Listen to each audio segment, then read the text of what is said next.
Hello, welcome to the Joint Operations Podcast, episode number 16, I believe. I forget because we recorded. 16. Yeah, we recorded, and then 16 Blanks was our first band name. Pass. We recorded an episode last week, but scrapped it, and we're going to try again. Had some audio issues and some just content issues. Technical difficulties. Adam cussed a lot. In general. I got some mozzarella cheese stuck in the back of my throat. So Like today's melted or just it was a cold? mozzarella. It was a mozzarella cheese stick. They were cold. They were from BW3's delivery, so they weren't. Yeah, great. Cats are going to be going crazy. So today we're going to talk about a lot of massive multiplayer online RPGs because we've been knee deep in a new one, and it's kind of consuming my free time. Which We're going to talk about a lot of them, or talk a lot about them. Talk about a lot of them because we played a lot of them. Okay. Let's say a few. Building on the experiences we've had with them. But anyway, since the last time you've met with us, I think the last update I had was after my BoilerCon appearance that Adam had to escort me to because I was a little, crutch laden. I'm off the crutches now. I'm on my feet, walking around in a boot for another week and a half, and then I'm going to be in an ankle brace. So I'm getting to the point where I might be able to play pickleball and, I'm getting fat because I haven't been playing at all. Yeah. So we're gonna pickleball it up in this summer. So, so it's pretty exciting. These last 7 weeks being on the couch have been not very fun and not very good for my mental health. But I did manage to write 2 books. So I got. Oh yeah, if you're hearing this and if you happen to subscribe to the Substack, then you can get 2 free books that I wrote when I was crippled on the couch because I couldn't walk anywhere. So I just wrote a bunch, and I'm writing another book, which will be my 4th book. Well, your first book, my 4th book for the year, because we're co-writing a crime story that we kind of conceived watching too much True Detective. And but yeah, we can discuss that more, I guess, during the book segment. So as a spoiler, I think we've mentioned it before. I haven't talked about the content of the book, but it's a thriller, crime thriller. Anyway, that's what I've been doing, recovering from my broken fibula and I'm going to have trouble in this episode because we did record another episode and I honestly forget what I already talked about. So you talked about, you read Emerald Decay and you talked about, I did read it. And I started reading because we have a reading segment. Oh, what you been reading? That's the jingle I'm going to record after this. And I've just been working and I just started painting again. So what are you painting? Some Kill Team stuff. Got my sanctifiers in the mail. Got those assembled right away because I was excited. I finished painting some Vulcus terrain, just one of the buildings I was working on. I still have 3 buildings left, then I'll be done with it. But I have to take a break because I want to paint these sanctifiers. And it's kind of, rejuvenating me to paint regularly again. It's nice. It just takes one figure to get me going. I should know this, but is Vulcus the planet? Yeah. They always say, like, What's the term they use for a kill zone? Yeah, kill zone. It's a kill zone. Kill zone Vulcus.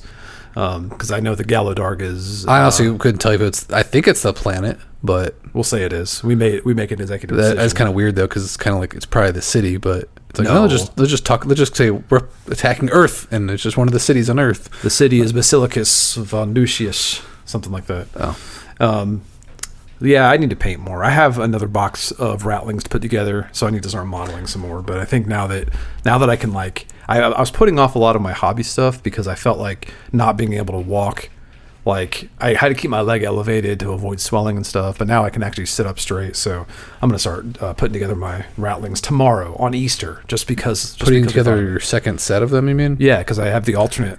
I would say your time would be better spent painting some terrain, probably. I mean, when do we ever use my terrain? When do we ever play? Whenever you bring it over to my house. I brought the Gallowdark. We never touch it though. Your table is not well suited as my table. Anything else we've done recently? Since last we talked on recording mics. I ate mac and cheese. A lot of mac and cheese. Different types. What's the best type of mac and cheese? I don't like to answer that because I have such low brow tastes, or like I eat noodles, KFC. Noodles and Co. KFC mac and cheese. I usually do homemade mac and cheese, but this is a little insight into the Sadler brothers and how they grew up and how they spent their time in Lafayette, Indiana. it's fascinating. Back in the day, is we got our license, we would be able to drive anywhere we want, and we were so excited because we could go through the KFC drive-through and order large sizes of mac and cheese, and that just for a snack. Just thinking about that right now makes me sick because I just had mac and cheese for dinner tonight, and thinking about that, I'm gonna throw up. It's so soggy. It was like such a soggy dish. I remember we actually worked at KFC for like a few months or something, and I remember just randomly eating like a side of mac and cheese while I was working, and and a biscuit. Like when you chew on it, it's got that like that. I bet people love that sound. Well, ASMR for you. We can just rebrand this episode just to be about where we worked in Eating Lafayette, food. Indiana. The sounds of us eating food. Well, yeah, that goes hand in hand with. We talk about our experience working at the places while we eat the food. Yeah, I was gonna say because they go hand in hand. Because I would just eat wherever I was working. But anyway, yeah, that's kind of what we've been up to. Nothing really, like new and exciting. Just working on projects while we're waiting for these tariffs to blow over if they ever do. Because all the games I want to make are impossible to make right now. So I'll just keep writing books for the time being. But yeah, let's talk about tabletop, even though that is kind of a depressing segue because a lot of the games I've been playing are by companies that are struggling right now and going out of business. There's actually been a couple companies talking about closing down. It's pretty... Yeah, Greater Than Games shuttered. And then, what was the other one? I didn't play many Final Frontier games, but fun fact, we actually were working on a game for them, and we pitched one. Yeah, we pitched like a Euro game. Ended up not going anywhere. That was our fault because we didn't do our proper due diligence because the game we were working on was a little too similar to one they just released. So I didn't really know that. So always check with what your publishers are putting out before you start pitching stuff. But yeah, it's hopefully that stuff blows over because there's a lot of games I'm looking forward to, like Lands of Evershade. I'm hoping is not affected by this tariff crap because I got to get that this year. That's my big excitement for the end of the year. We've been playing. I think the one thing we should talk about is wrapping up an entire campaign of a game that we don't always do. We never finish campaigns. Yep, we did officially finished our first Iridia campaign that the one we were playing with my wife and Brady's wife. We finished it and it was great. Enjoy it. I think there are some times in the game where it was a little dragging on because some of the fights were very similar than the ones we had before, so they weren't like, when you play a game for so long, sometimes you go through the motions. But overall, it was a very fun experience. It's very rare that we actually play through an entire campaign of a game, so that's impressive. That says a lot for the game on its own. We had no obligation to play it. We just wanted to play through it all. The ending was very satisfying. So I would say overall, very high recommendation for me. It was a really fun game, and so much so that we actually started a new campaign with some friends and a couple of buddies from my previous work. We got together and we planned to start a new campaign, and that we would have two going at the same time. But it just so happened that our first game night got pushed back because one of the guys was sick. And that weekend we finished our campaign, so we wrapped up a campaign and then 2 days later started a new one, and so now we're back into a fresh campaign of Iridia. Yeah, I think we did like 3 days in a row for like wrapping up that campaign because it was like we were so close to the end, we knew it was coming, so we just had to keep kind of powering through. Honestly, I thought there was gonna be a little bit more at that end, like what we did. I was like, oh, I guess that's it. Yeah, it's hard to discuss the specifics without like spoiling if anybody wants to experience the whole game without any spoilers. We obviously won't talk about the specifics, but my impression was overall, like I'm still in love with that game. I still think it's one of the best like board game products that I own, that I've seen, that I've played. It's a fantastic experience. I think like just from a critical view of it, I think like the content itself and the immersion was much more compelling than the actual gameplay. Like the gameplay was cool, there's nothing wrong with it, but like you mentioned, there's some like fights that kind of feel a little more like going through the motions in a way, but because the theme for me personally was so immersive, it still is worth that endeavor of like going through those motions. Yeah, I feel like the game does have some tedium to it when it comes to like setting things up, especially when you're revisiting locations you've been to before, and you just have to pull tiles out to just rebuild that location. It seems a little like you're going through the motions. And then the other aspect is like when you're doing the combats, the way combats are set up sometimes feels tedious because you have to put out all these grids and stuff like that, and the actual sometimes you're fighting something that you know is easy, but you still have to set it all up and fill the grids up and everything like that. It just feels a little bit like going through the motions on some parts. And it is an interesting combat system, but if that wasn't there, it wouldn't have. If the combat system was more traditional, like just tracking hit points or whatever, it wouldn't have affect my opinion of the game at all. Like the combat is not why I like the game. So yeah, I should say the damage system is not why I like the game. I think in the long run though, I think it seems like it may be tedious just because everything else in the game is so elegant and so well stored and everything, that because any other game it's like just playing a single scenario can be exhausting to set up and tear down. In this game, it's like it is a bit of a like annoyance, but it's very minimal in the context of other games that are similar experiences. So yeah, I should also say it's probably because you can do that multiple times a session, as opposed you can play through a lot of different things in one session, which means that other parts of the game do move rather quickly. So yeah.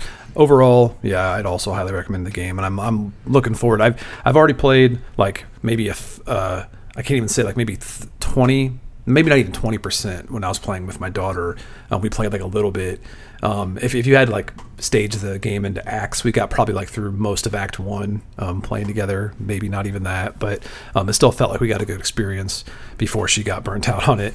Played this full one, and then we have a new one, and we also played a couple other like starts of campaigns, and I'm still excited. I'd start another one right now. I have my copy reset. I'd go start one right now. So that says something, I think, where the replayability, even though you know the story, it still feels like I want to experience it again. It is kind of convenient too, because I wanted to play a different class this time, and it's really hard for me not to play the healer. Like I always want to play the cleric, but luckily one of the guys in our group, like we put the classes out and said everybody pick, and he immediately grabbed the Path of Light. I was like, oh good, that makes my decision easier. So I'm doing the Path of the Arcana this time, like playing the wizard. So it's going to be kind of cool. At least I get to experience a different class throughout the campaign. I don't really care about what class I play, but I can't not play the halfling. I was like going to try a different race or different whatever they call them, but I have to be the halfling, even though I know the halfling's backstory. Yeah, I will say that's the one part about the game. It's interesting that the characters have some flavor, but it doesn't really have any like gameplay impact. It'd be kind of cool if those played more like mechanical in the game. Like, well, it's subtle, but I do like how you have your like little ability, which is good. Like it's a good touch. But I think that's why they added those like story cards, because they needed to have some reason why that your character choice kind of matters. I think what I would have liked though is that like it's not really a spoiler, but like it is talking about the game content. It'd be kind of nice if every race had at least like a unique quest that popped up in the world, where it's like you're playing the campaign and this combat or whatever only ever happens if you have this race in the game. Right now it's really mainly just cards and story. Yeah, overall, great. I think put a stamp on it. Say go check out Iridia if you haven't already. I think we've probably talked about it enough on this podcast, but it's looking forward to more content so we can talk about it some more. With some more thoughts that. Yeah, I would just say that even finish the game, our opinion still stands. Like that's pretty much it's pretty strong statement for it. So. Until Lands of Evershade delivers, I think like Iridia is top tier for me. Like I really think that Lands of Evershade is going to be much more my style, even though it's not my ideal theme. I think like the Iridia fantasy theme that's where like I think it's a little more lighthearted than I prefer, but Lands of Evershade is much more like kind of the Elden Ring style, like kind of the celestial. Why don't you call it? Like there's got to be a term for that kind of fantasy where it looks much more. I don't know. Like I don't want to say pretentious, but it's I get that vibe from it where it's very like look how weird and high level this fantasy is. There is a word like I don't think it's esoteric, but there's a word that I'm thinking of that's kind of like it kind of applies because esoteric's like it's weird and wispy. I don't know. That's probably a better term than I would use. So, but I'm really anxious to see when that delivers. Like playing that and kind of getting a comparison because those are my two big ones right now. Was Iridia and Lands of Evershade. I can't stop thinking about those games. So, but we have also played other games. We played another game that's kind of in the same ballpark, and we mentioned it before. That Agamonia is the other big like dungeon crawl campaign game, and we haven't. I don't think we've played it that much since last time we talked about it. But like I do have a lot of thoughts about how it handles some of the similar things because I think it's a little easier to digest sometimes than Iridia, even though it's harder to set up because it's got a lot more stuff to unpack, stuff to get ready to go. But the actual scenarios I feel are more compelling because they're more mechanical, and I like mechanics, so they have a much more mechanical vibe to them because you have to set it up. You open up the little adventure book, and it's got special rules. The card system is cool, and it's neat, but I do think that it can be a bit much sometimes. I mean, I think it's nice because scenarios don't need any like tons of setup because you just have this deck and you kind of like pull those cards out of the deck as you need them. But the game does have a crazy amount of table space required to play it, and also I'm not a big fan of how like the inventory is managed because Iridia does it so cleanly where you have this little paper doll with token slots and that shows what you have equipped. In Agamonia, you kind of just have like a bunch of cards and they're just like sprawled out. You do have like hand slots, but you have like armor and all these things that just don't go in a slot, so it's just a bunch of cards. They're just like loosely piled up that you have to keep track, reference when you need them and stuff like that. So I don't think it has a very clean inventory system. And also when you get items, there's just this big deck of item cards with numbers, and it doesn't feel elegant and exciting for getting gear and stuff. So yeah, and I kind of harp on this a lot with board games because I think this follows that same template a lot of these dungeon crawl adventure games do, where like they have these disparate systems where you have small inventory cards and they're like stacked up or put in a row, but they feel so much removed from the actual game. They're just like reference points. And like, if you're going to have gear be that big of a part, I think it should be like integrated into the system more. Like either you have a hand of cards and your cards can be your abilities and your gear and stuff like that. And it's like something you're always referencing. And I think that's like the thing that I struggle for with tabletop games is I always want more abstraction in that regard, where I don't want to simulate like a video game, for example, like a lot of like Diablo or these what's CRPG? Is that just computer role playing game? I always see that. Okay, it's usually turn based. Yeah, so CRPGs, like it's kind of a genre, but it's like they're trying to simulate that experience where you have a bunch of things to reference. In the video game, it's easier because you just have tabs open and you have a better UI. But with tabletop games, I feel like there needs to be much more streamlining and abstraction and just capturing some of that feel without trying to simulate it on cardboard. But that's all opinion because everyone has their own tastes, obviously. But I think Agamonia falls more victim to that than Iridia. Iridia is a little more novel in its approach. I think Agamonia is probably like the reason that we had to appeal to us right away is because it has that old school feel. It's like it kind of feels like Hero Quest in a way. It kind of feels like an old school dungeon crawl, but with some modern, sensibilities with the design. So it kind of like walks that middle line. I think we mentioned this last time too, but it also gets a little bogged down on the reading. Yeah, too much reading. Yeah, I will say that I do like that about Iridia. There's reading, but it seems very much like small pockets. You just pull out a card and you read the card. It's not like you're reading a whole page of dialogue or whatever. So I lost my voice pretty early playing Agamonia. Yeah. And I think I mentioned it too last time we talked about it. It has an app. I hear it's great. I didn't use it because I just don't want to like reference an app while I'm playing, but it does all like the narrations for you as well. So that seems pretty handy. I just haven't tried it.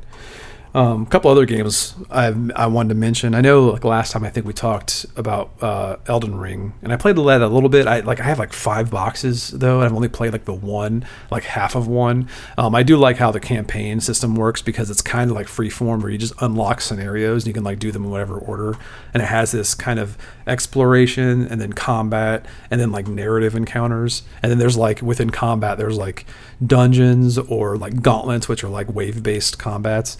The combat system is unique, but I'm not sure I'm a huge fan of it. I don't like it. Yeah, there was not. I mean, I'm not trying to be like a downer, but there's nothing about that game that I liked. I loved Elden Ring. I played Elden Ring like crazy when I didn't get it when it first came out, but I waited a while and I've always wanted to go check it out, but I was kind of like hesitant because I was not a huge Dark Souls fan. The video game. Yes, that's what I'm saying, the theme or whatever. Yeah. But I finally got the video game and I started playing it. And I just couldn't stop. I played all the way through it very quickly. So the theme, I can connect with that theme. I like it. But the board game, I gave it a shot. Just did not hook me at all, really. Yeah, I didn't expect you to get into it too much. For me, it was like I like the idea of the exploration aspect, but I feel like it doesn't have enough to really hook me. And the combat, because it's so tied into this like really rigid system, and it's a neat little concept, but because it relies on that, like all the combats have to follow that, and there's just not enough design space there, I think, to keep me like invested. And I know they're the attribute deck, it works cleanly and it's elegant.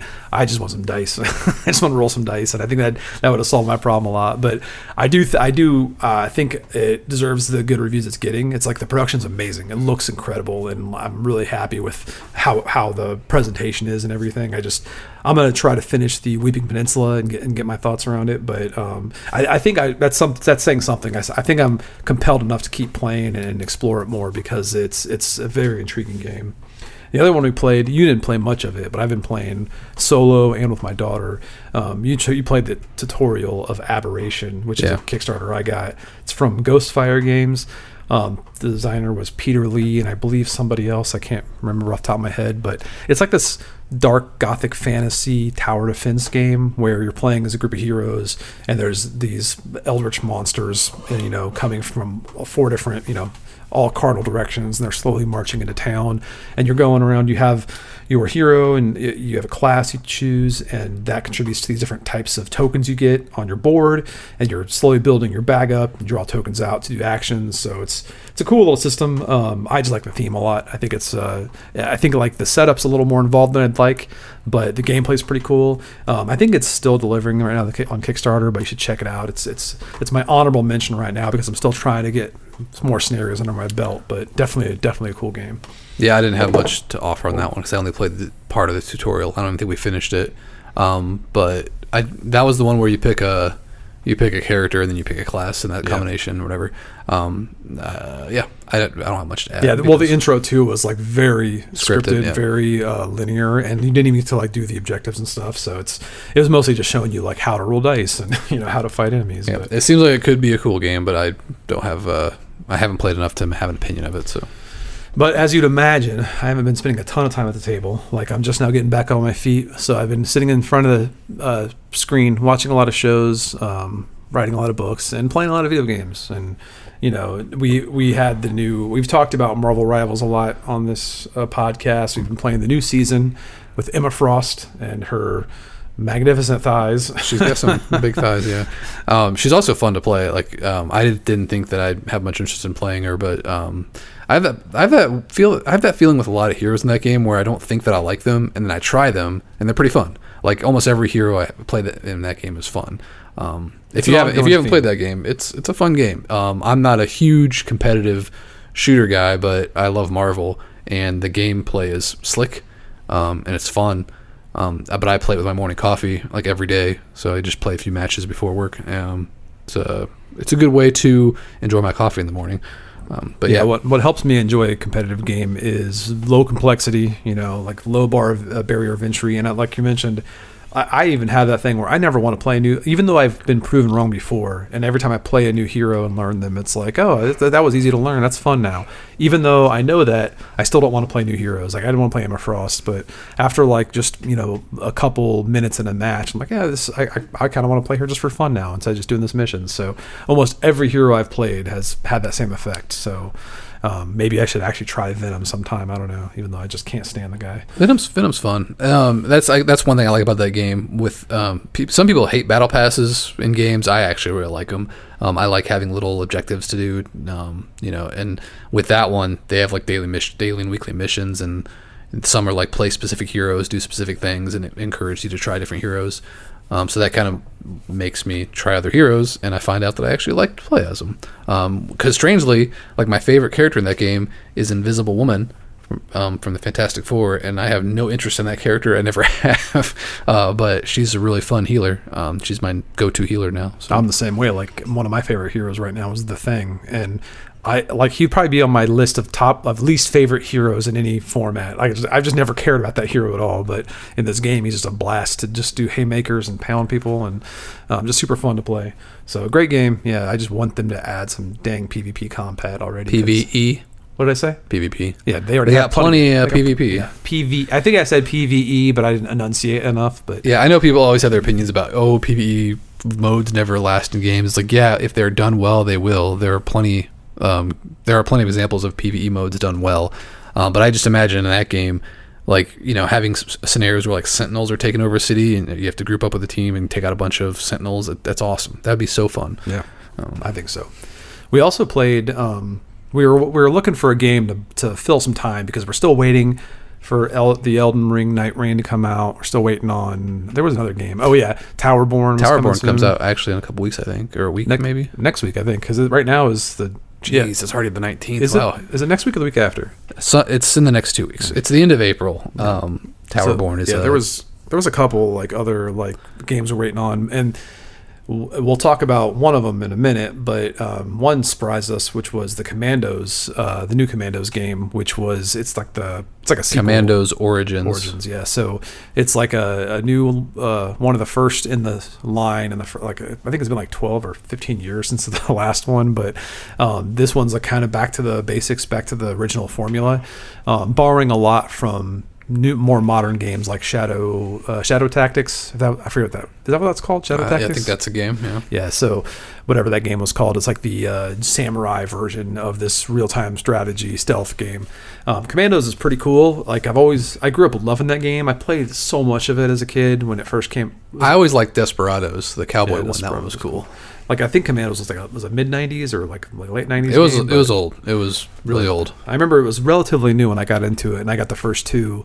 Played it so much, and I remember vividly we were trying really hard to get co-op to work on different computers at some time, but yeah, we never really had access to multiple computers when we were younger. Yeah. So. Well, this was like later on, I think, after we gotten some computers. But anyway, great game. If you're not familiar, it's a real-time squad-based, real-time strategy stealth squad-based game where you have a team of commandos in World War II, and you're just doing these like really elaborate maps where you're sneaking across Nazi territory, taking out enemies, and hiding bodies, and using your different squad members' advantages, like the Green Beret can stab guys, pick up their bodies, and bury them, and then the Marine can shoot his harpoon and throw knives at people, and he can use his boat to get across water, all kinds of cool stuff like that. The problem is, the new Commandos Origin game is fantastic, goes back to the formula, does a great job with it, but there's like some really weird performance issues with that game. Yeah, it's got some slowdowns, a little bit of clunky camera controls. It just feels clunky, probably 'cause I'm not used to it, but I think combined with some of the slowdowns and the performance, it just makes it a little tedious to play. It was fun. We only played like the first mission, I think, but because the tutorial's so long. Yeah, we got a little distracted with because we were like looking for games to play, and then the Xbox Spring Sale hit a couple days ago, and one of the games caught my attention. There's Amazon Studios, the Amazon Games Studios. I'm not sure exactly what it's called, but they have an MMO that they launched, I think it was last year, called New World, and then they decided to like revamp it and relaunch it called New World Atrium. It's Aeternum, I think. Aeternum, because AETERUM. Yeah, well, there was a beta for it. I think it was toward the end of last year. Yeah, I remember it was in the winter. Yeah. And I thought it was really cool. We played on Xbox, just trying it out, and I thought it was pretty fun. But I didn't want to play too much of it because it was just a beta. We only had like a week or something. But I was like, yeah, I might check it out when it comes out. Well, it came out, and I never bothered buying it. I did like the fact that it was a purchase, like a one-time purchase game. There was no subscription or anything like that. It wasn't free to play. It's just you buy the game and then you have access to it. That's cool. But it was the first time I've seen like a MMO do like the battle pass approach, where it's got like seasonal content and does like seasonal battle passes, and you can buy the premium battle pass. So it's Neverwinter did that. Like there's some that did it. But, yeah, but ones I haven't played. I mean, yeah. But it was like $40 or something like that on sale. I was like, I might as well check that out because that'll kill some time. And I thought it'd be kind of fun. But when we started playing it, like the more I played it, the more I was just really, really getting into it. Like it's just having a ton of fun with it. And we've been playing a ton of it in the last few days. I think we played it like for 4 hours today before dinner or something. Yeah, and it's a good. I think it's a good segue to talk about just like what we're going to talk about this episode is just MMOs in general, because we've played a lot of MMOs. It's kind of when we got really into PC gaming, that was like the holy grail of genres. But it goes back to like when I think we were in high school, actually, like sophomore, junior year, and we got randomly picked up Ultima Online, which was a subscription-based isometric MMORPG. Probably arguably maybe one of the first. Like I'm not sure if it was technically the first. One of the first like graphical ones for sure. Like there was, because Ultima was a game series that was like a role playing series, but Ultima Online was like their persistent world online version. And this was back with dial up internet. And we took up our parents' phone, like my mom's work phone line. We played it. And that. We only had one computer, so we had to take turns. But we didn't even play together. We just had to take turns letting each other play the game. And I remember that game because it was more of like, it was very focused on professions. Like you have like, you know, a profession, whether you're it was all skill tailor. points. It was all skill points. Yeah. So like I would literally just log in. I would go to the bakery and get a bunch of ingredients and go out in the woods, like on the outskirts of town. Because if you go out too far, there's PvP and you get like monsters attacking you.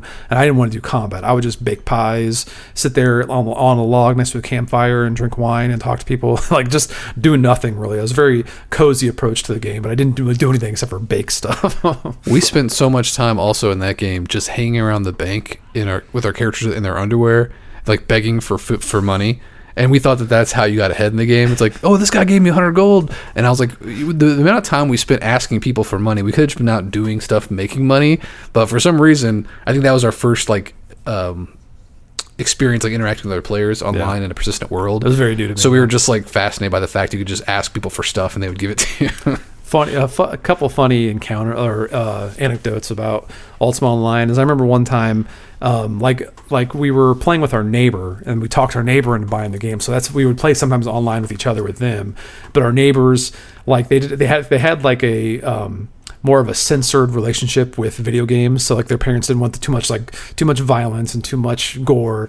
And like one of the younger brother of our neighbors happened to be playing outside the bank, and there was one of these like, you know, overpowered player goes through town summoning this like cyclone of blades and just like massacring people, and like you see dead bodies going everywhere and stuff. And his parents like, nope, turn that game off. So they couldn't play the game anymore because they thought it was like this horrible like satanic game. Oh yeah, man. I still remember when the reason we stopped playing that game is because we were saving up. Like this game had player housing, but the way it worked in that game is like the space was limited, so you had to actually find empty flat land in the game, and you couldn't modify the land, so you had to actually find open area to fit a house. And we were late to the game. This game was going on for a while, so there are houses everywhere in our server.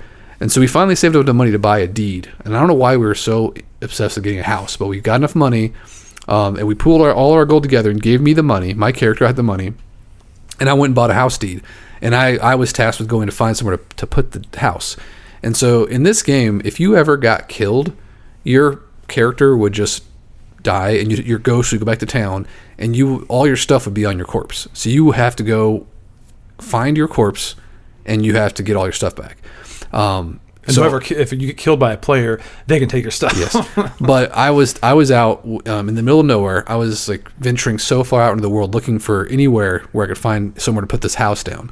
And even if I could found a place, we wouldn't have no idea where to find it again. Yeah, we had no teleportation abilities or anything. But yeah, I was out in the mountains and I was trying to find somewhere to put this house. And I was walking really close to the mountains, and all of a sudden out of this cave, this ghost came out of nowhere from the mountains and killed my character. And I dropped dead, and I had no idea where it was.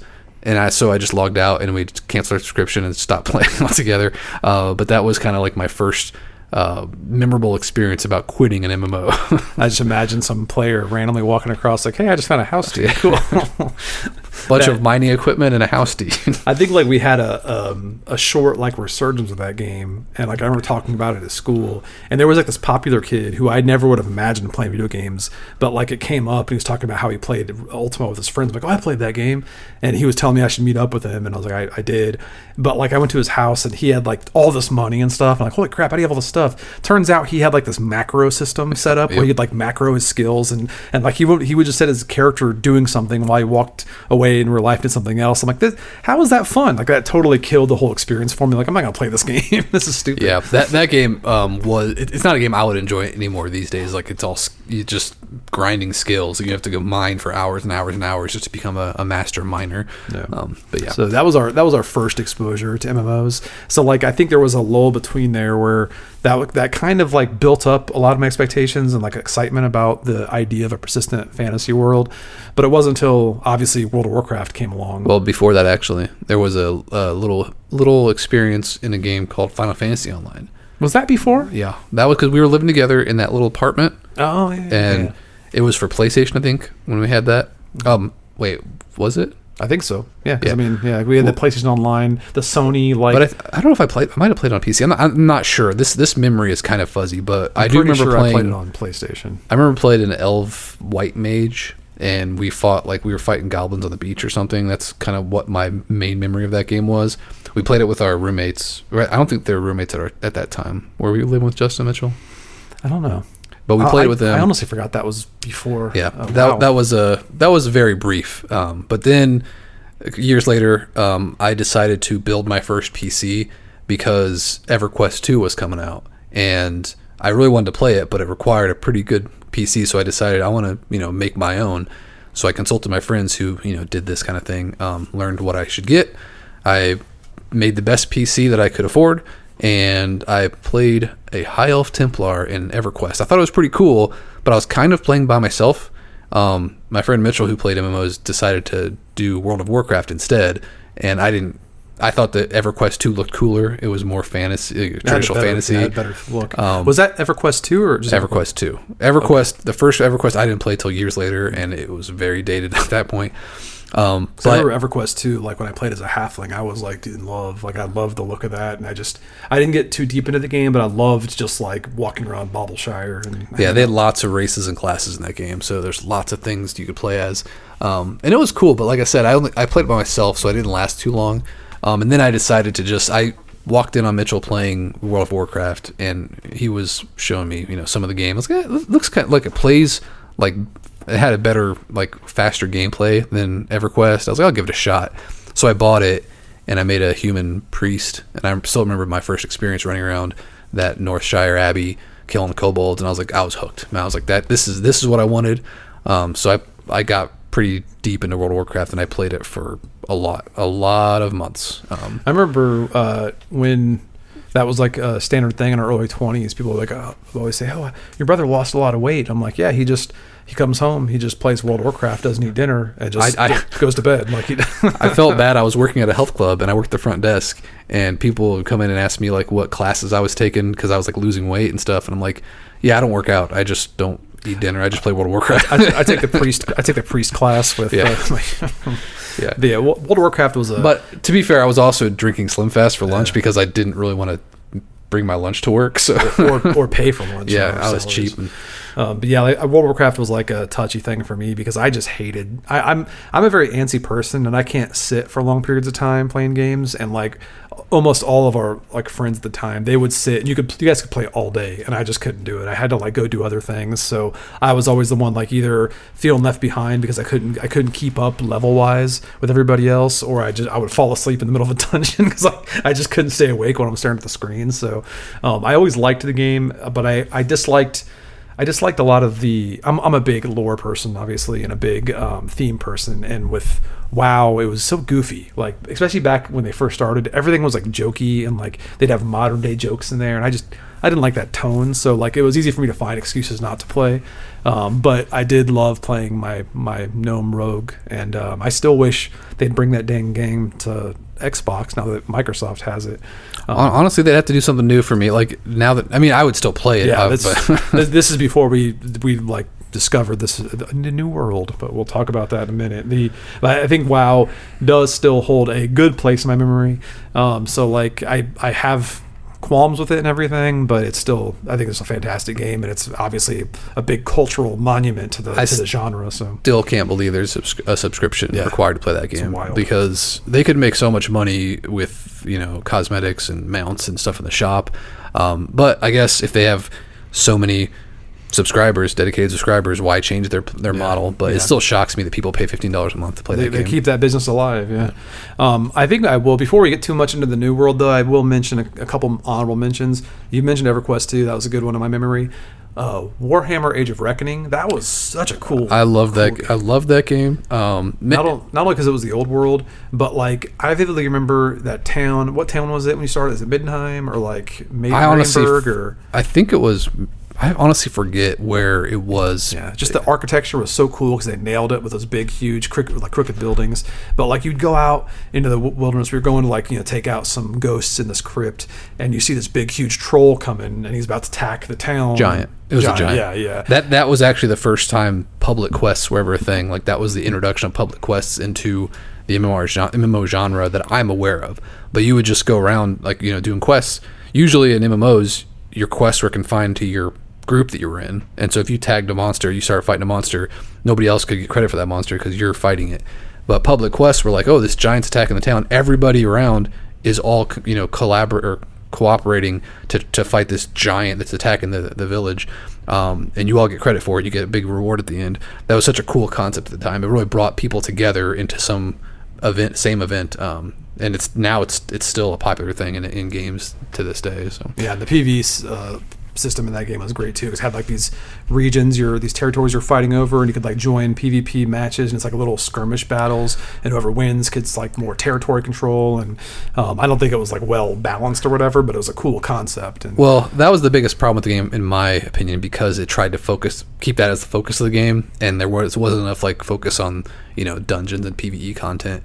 I mean, Warhammer is all about war, but I was more excited about the game doing quests and PvE stuff. So yeah.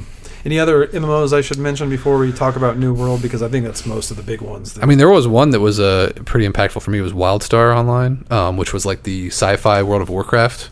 I played it with Alyssa for a few months, but it was pretty good. It had cool combat and stuff, but it got canceled. I'm not really sure why. I didn't do my research about what happened with that game.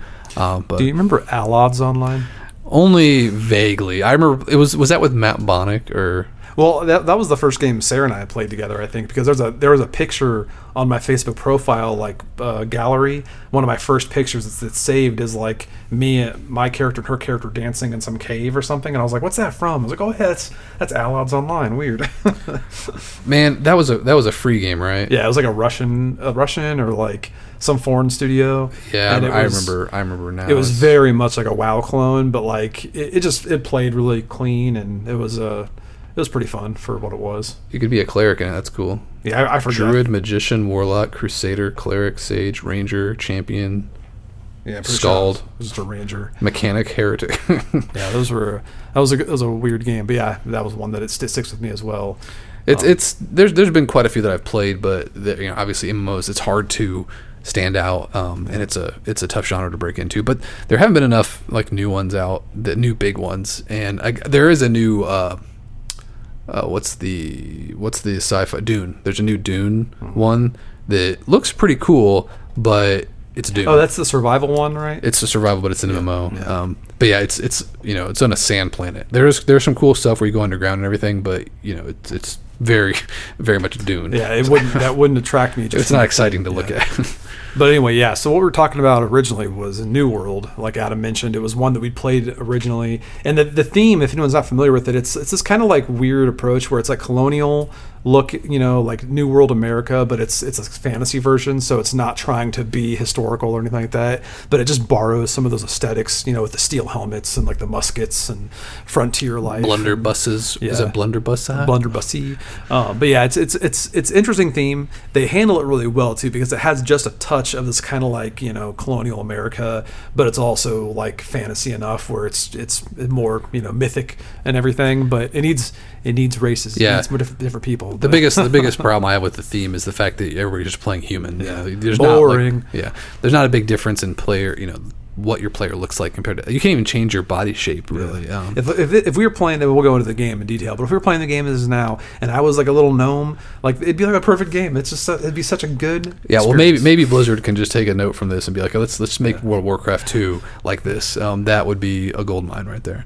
Yeah. So New World has a much more like action oriented gameplay approach, and like much more like survival, resource management than very crafting focused. Yeah, and it's really it's like I used to get so disappointed when a game had crafting, because like it's a matter of just going through menus and clicking buttons and stuff, and it doesn't really feel like that thoughtful, especially like World of Warcraft crafting. It never really it never like stuck with me.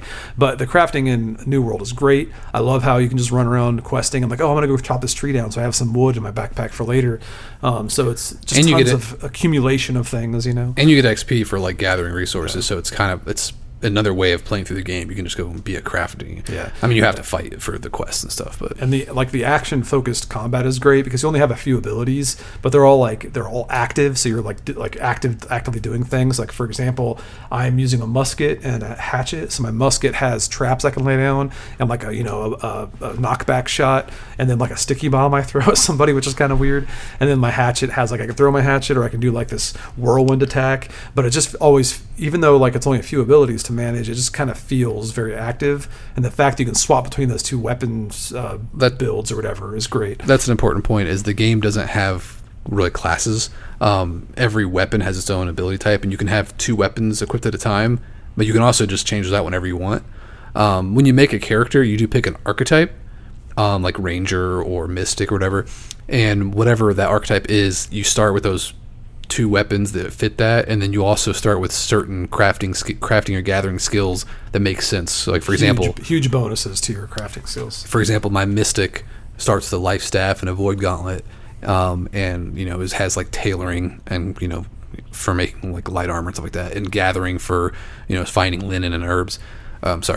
Fiber and herbs and stuff like that. So like it kind of gives you a little archetype, but it doesn't matter what you start with. You can still go out, and I can become a blacksmith or a miner, and my guy actually picked up a flail and shield, which I love the flail and shield because it's kind of like a mix between like a paladin cleric style character. So I have like a life staff and a flail and shield.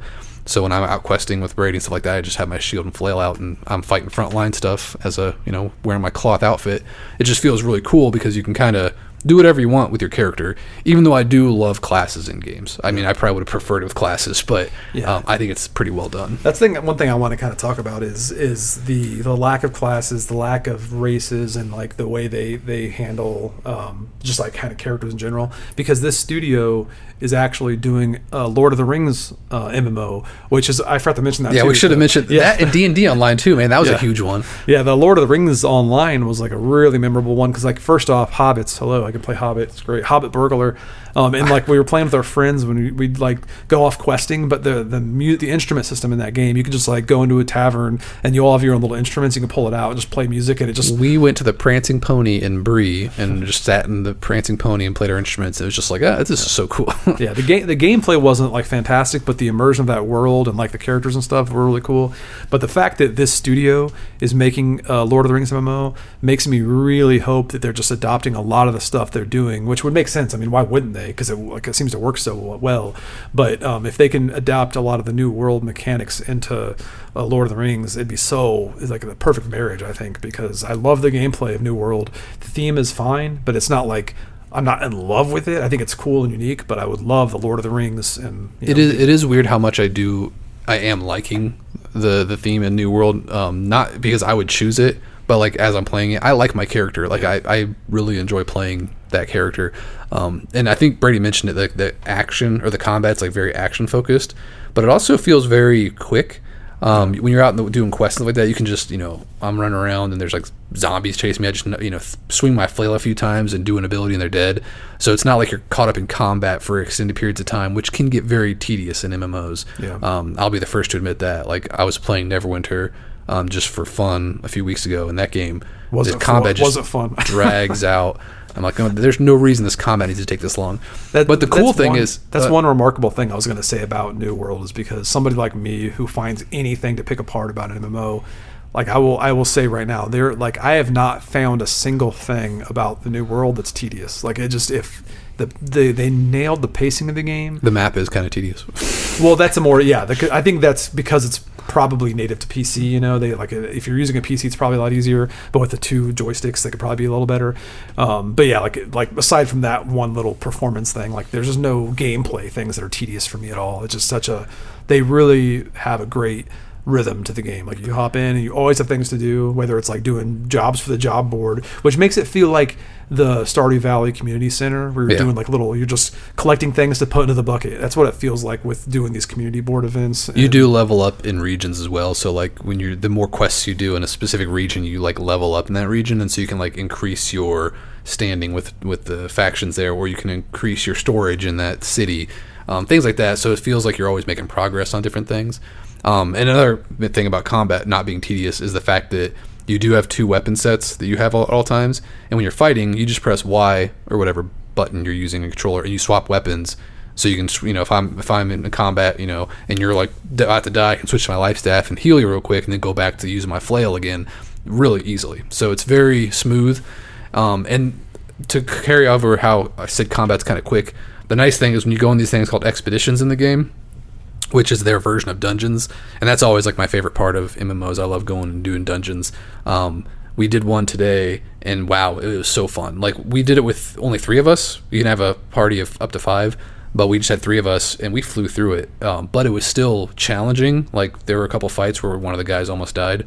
Big J, whatever his name was. It was Baby J. Baby J. Or no, J Baby. Yeah. But the combats, even though the combat in the world is pretty quick and easy, like when you get into these expeditions, they up the challenge a bit, and it feels more tactical, and I actually had to do more healing and stuff, so it was really cool, and I'm looking forward to doing more. Yeah, so. And there's a couple subtle things too, like the variety of architecture in the game and environments is so great. Like, the world feels so alive because things look so different everywhere you go, and like it's a minor thing too, but like, remember, like, WoW, any game you play that's 3D open world, you get to a mountain, you can't jump up the right way. In this game, they're all like designed so you can, because they have what do you call it, mantling. Yeah, you can actually climb onto things. Yeah. So it's like you can pretty much navigate wherever. There's no everything is clear where you can go and where you can't go. So it's very easy. There's no frustrations. It's just such a good experience. I think what you're mentioning is like when we play World of Warcraft, there's a lot of environments that feel copy and pasted. Yeah, like you've seen this house a million times.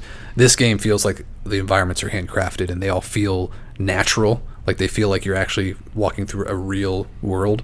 Yeah, and cool. all the buildings, like, they're not big, huge, empty spaces just because they have to be to fit the camera in, or like in WoW. But this, it's like the camera kind of gets closer to you as you go into an inn or a tavern, and it looks like how a building is supposed to look, like the scale wise, and like there's no bosses that are just overly grown humans just so people can click on them. You don't have to do that because you're just using your active aiming system. And yeah, I mean, one of the biggest things about all this that we're talking about with this game is the fact that we're playing it on Xbox. So we're just sitting on our in a recliner playing this open world RPG together, which is awesome. Like, I just remember 10, 20 years ago, I played, World of Warcraft all the time, sitting at a computer.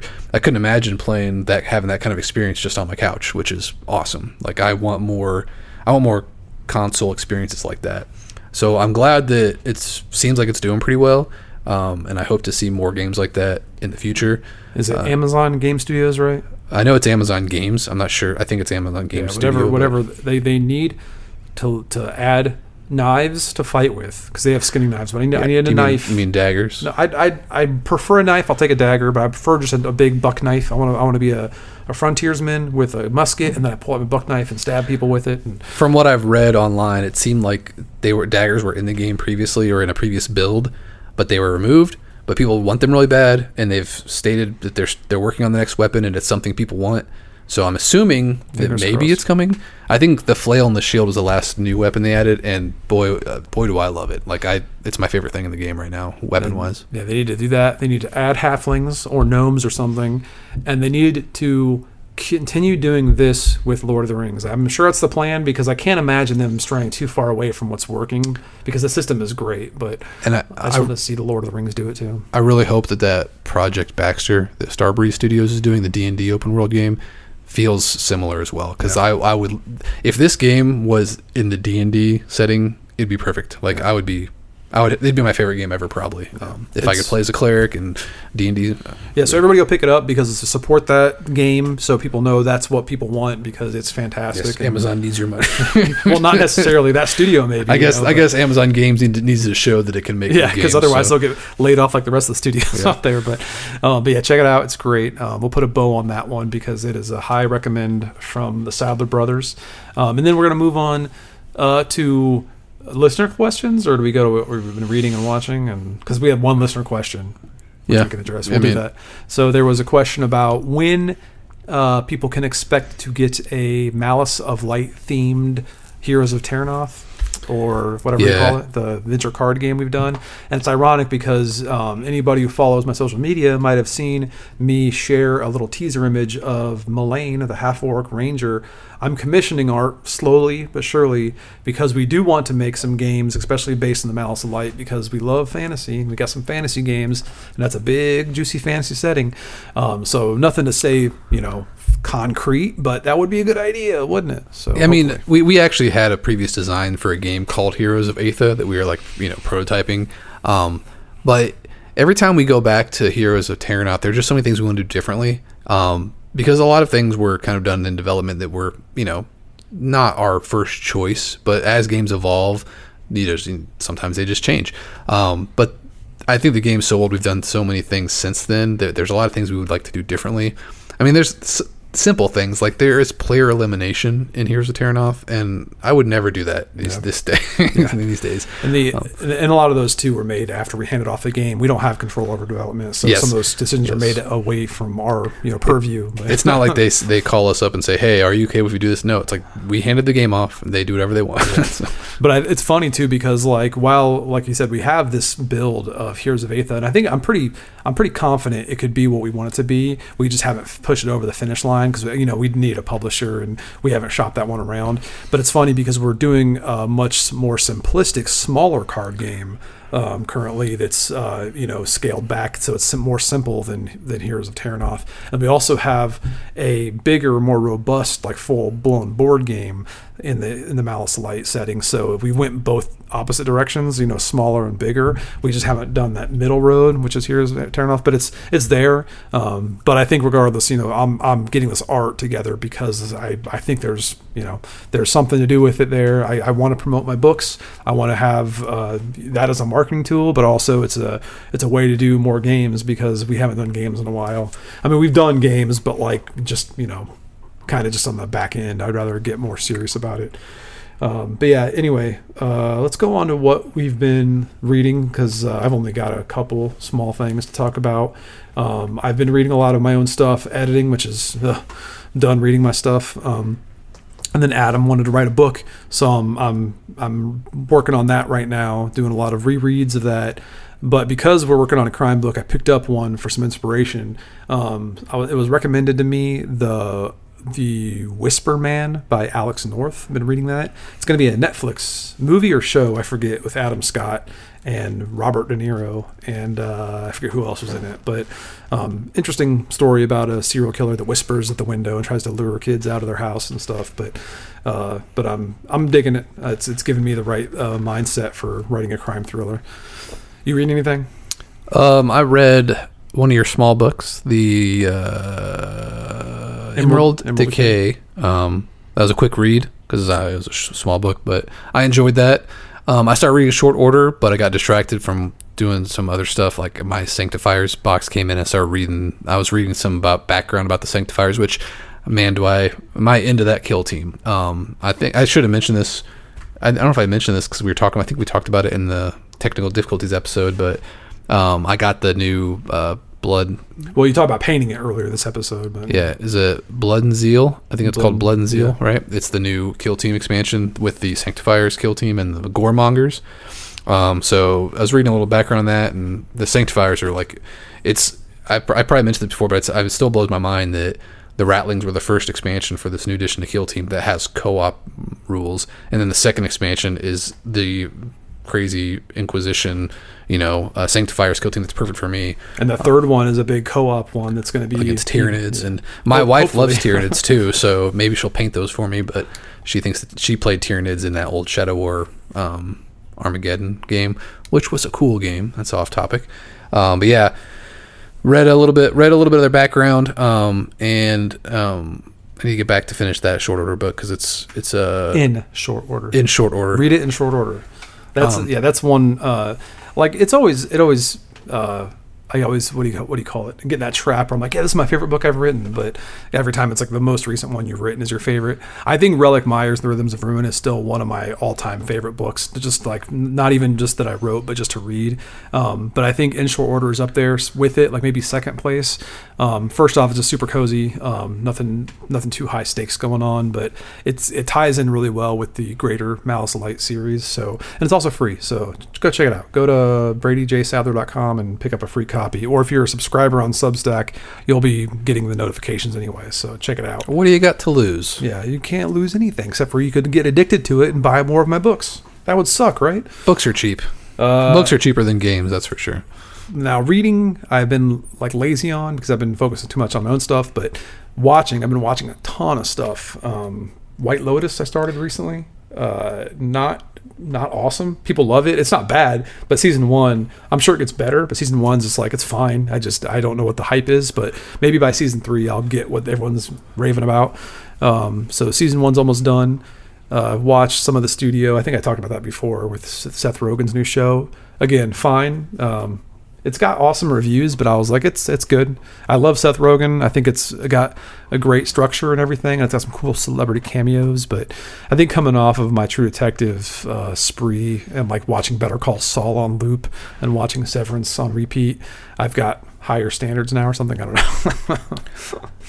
Is that it? That's pretty much what I've been watching some movies too, like Twisters but that's more for Oliver's entertainment. Yeah, I think between watching The Walking Dead with my daughter and then also watching the new season of Daredevil Born Again, I got the itch to watch Punisher over again. So I was rewatching that in the evenings when I was going to bed. And man, I'm always reminded how much I love that show and how John Bernthal was like born to play that character. Like he's just perfect for it.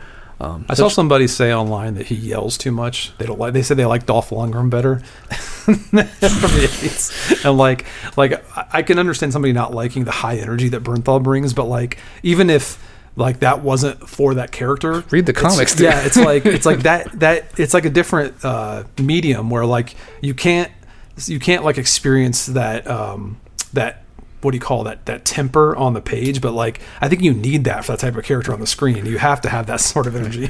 I wasn't crazy about how his character treated Micro early on, but it's like makes sense because he's paranoid and everything. But I love the show. Like I'm almost done with season 2. Really enjoyed rewatching it, and also the finale of Daredevil Born Again was really cool. I just realized that too. What is with this cannibalism in Marvel? Like they're cannibalizing their own actors, like Robert Downey Jr. being Doctor Doom, but now Micro being the thing. It's like what? Like there's plenty. I mean, I like that actor, but like there's plenty of actors. Technically, Punisher is not in the MCU yet. That's right. Yeah. Daredevil is though. Daredevil appeared in the She-Hulk show. But but Daredevil or Punisher, I don't think Punisher's actually shown up in the MCU yet, which is kind of a bummer because he's so iconic. But yeah, it is strange how E-Bomb, what's his name? I can never remember the last name, but yeah, it's E-Bomb something. E-Bomb. Yeah, he's a good actor, and I liked him. I liked him as Micro. It's a shame that Micro wasn't in season 2 of Punisher because I like their relationship. It's pretty funny. Also, I've been rewatching the new season of Last of Us started again, and so I'm actually decided to go back and rewatch the first season just to refresh myself on it again and watch the first couple episodes and really enjoyed it so far. So it's a good show. I did realize though that Andor season 2 either is coming out soon or has come out. I really need to go back and I want to watch that, but I need to rewatch the first season because you never watched it, but that show was really good. I didn't find the need to watch it because I liked Rogue One, and it's like I know where that character's going, so it's like why do I want to watch? I don't know. Maybe I'll watch it, but it is good. Like I'm sure it's good. I'm not a Star Wars person. I know, but it started off a little slow for me, but then like it just got really good. I think it was Corey that said it was like the best show he's ever seen in his life. And I was like, I can understand why someone who likes sci-fi loves that show so much, but it is. I'll check it out. Like good. I think I'm to the point now where I can take on new shows, but I was backlogged for a while. When that came out, I think I was like watching 10 different shows, but I might go back and watch it. I just don't like Star Wars that much. There's so much that happens in it, and the reason I think that's why I liked it so much because it's not like Star Wars. Like that's how how Rogue One was. Like I like Rogue One. Yeah, it was so much different than most Star Wars movies. That's how this show is. It's like it explores different areas of the Star Wars universe and makes it feel more like a I don't know, like a spy thriller. Is it as good as the Han Solo movie? Because I loved that movie. Everyone hated that. It's better than that. Everyone hated the Solo movie. I'm being like facetious, but I thought the Solo movie was great. Everyone hated it. I thought it was fun. I thought it was fun. Woody Harrelson, top notch. Was he in that? He played the bad guy. I totally forgot. I totally forgot. Oh, I just thought of that just now, but I was just thinking like of scenes in that movie, and I remember him being like the bad guy or whatever. So I remember watching that movie and having a good time, and not like I don't remember much about it, but I don't remember leaving like upset or anything. I was like, yeah, it's pretty good. People hated that actor trying to be Harrison Ford, and it's funny. Like I'm probably gonna be roasted for this, but like as much as I like Harrison Ford, like I don't think he has anything special about Han Solo. Like Han Solo could be a lot of different characters. I don't think it's like just because you know him as Harrison Ford. It's just iconic. It's just so iconic that you're just so used to it. But anyway, it's I'll check it out because I'm not a big Star Wars guy, but it seems appealing because I liked Rogue One. I'll have to rewatch it again because honestly I forget a lot about it, but I remember it being so like I was engrossed in it when I was watching it. So cool. Well, I think we got an episode because we're over an hour, and that was lots of massive multiplayer chats. Thanks for checking it out. Thanks for hanging around. Go buy some books because we got more coming. We'll talk about ours next time when we get. Hopefully by the next time we record an episode, I'll be done with the first draft.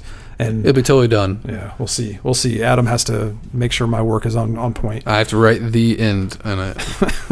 Period. Put the period. All right. Thanks for hanging out. See you later. See you later.